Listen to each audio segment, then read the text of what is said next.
frumos.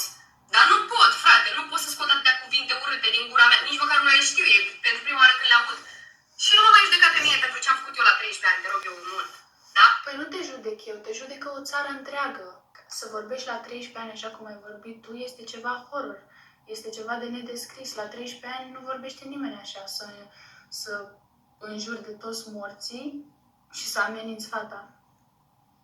Eu sper foarte mult că tot... Eu nu te judec și nu te judecă nimeni, te judecă poliția. Poliția o să te judece.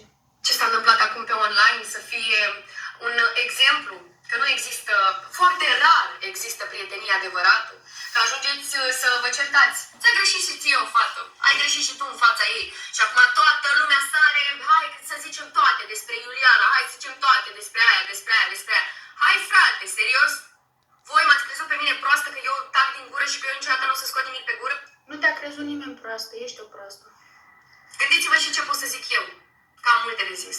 Ai multe de zis? Păi hai, zi ceva, că tot ascult de 10 minute ce vorbești și n-ai zis nimic.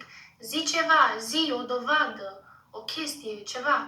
Merge mai departe. Nu uita că există destule scândurele și destui băieței printre urmăritorii noștri care...